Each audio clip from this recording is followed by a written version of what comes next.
ವಿಶ್ವಕ್ಕೆಲ್ಲ ಗುರು ನನ್ನ ಭಾರತ, ಇಲ್ಲಿ ಒಮ್ಮೆ ಜನ್ಮ ತಾಳದು ಪುಣ್ಯವೋ ಧನ್ಯವೋ ನನ್ನ ದೇಶ, ನನ್ನ ಉಸಿರು, ನನ್ನ ಪ್ರಾಣ ಭಾರತ.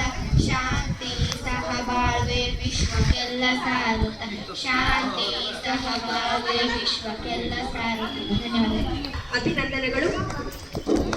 ನಮ್ಮೆಲ್ಲರಿಗೂ ಕೈಗನ್ನಡಿಯಾಗಿರುವಂತಹ, ಜಾತಕ ಆಗಿರುವಂತಹ ಸಂವಿಧಾನದ ಪೂರ್ವ ಪೀಠಿಕೆಯನ್ನ ಕುರಿತು ಆ ಕಾರ್ಯಕ್ರಮವನ್ನ ನೆರವೇರಿಸಿಕೊಡಬೇಕಾಗಿ ಎಲ್ಲರಲ್ಲೂ ಕೂಡ ವಿನಯಪೂರ್ವಕವಾಗಿ ವಿನಂತಿಸಿಕೊಳ್ತಾ ಇದ್ದೇನೆ. ಸಂವಿಧಾನದ ಪೂರ್ವ ಪೀಠಿಕೆ ಎಲ್ಲರೂ ಸಂವಿಧಾನದ ಪೂರ್ವ ಪೀಠಿಕೆಯನ್ನ ನೆರವೇರಿಸಿಕೊಟ್ಟಿರ್ತಕ್ಕಂಥ ಎಲ್ಲರಿಗೂ ಕೂಡ ತುಂಬು ಹೃದಯದ ಅಭಿನಂದನೆಗಳು.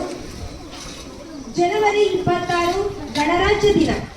ಈ ದಿನ ಬರೀ ಆಚರಣೆಯ ದಿನವಲ್ಲ, ಕೋಟಿ ಕೋಟಿ ಭಾರತೀಯರು ತಮ್ಮನ್ನ ತಾವು ಸಂವಿಧಾನವೆಂದು ಆತ್ಮಕ್ಕೆ ವಿಧಿಸಿಕೊಂಡು ಶಾಸನವಾಗಿ ಜಾರಿಗೊಳಿಸಿಕೊಂಡ ಆತ್ಮಾನುಸಂಧಾನ ಸಂವಿಧಾನದ ಐತಿಹಾಸಿಕ ದಿನ. ಇಂತಹ ಐತಿಹಾಸಿಕ ಸುವರ್ಣ ಕ್ಷಣದಲ್ಲಿ ಎಲ್ಲರನ್ನ ಹೃದಯ ಸ್ಪರ್ಶಿಯಾಗಿ ಆತ್ಮೀಯವಾಗಿ ಸ್ವಾಗತಿಸಲು ಬರ್ತಾ ಇದ್ದಾರೆ ನಮ್ಮ ಶಾಲೆಯ ಶಿಕ್ಷಕಿಯಾಗಿರ್ತಕ್ಕಂಥ ಸುಮಾನ್ KH ಮೇಡಮ್. ಈ ವೇದಿಕೆ ತಮಗ ಆತ್ಮೀಯವಾಗಿ ಸ್ವಾಗತಿಸಿರುವಂತಹ ಸುಮಾ ಮೇಡಮ್ ಅವರಿಗೂ ಕೂಡ ಆತ್ಮೀಯವಾಗಿರ್ತಕ್ಕಂಥ ಸ್ವಾಗತದೊಂದಿಗೆ ಅಭಿನಂದನೆಗಳನ್ನು ಸಲ್ಲಿಸ್ತಾ ಇದ್ದೇನೆ. ಮಕ್ಕಳಿಂದ ಭಾಷಣ, 1ನೇ ತರಗತಿ ವಿದ್ಯಾರ್ಥಿಗಳು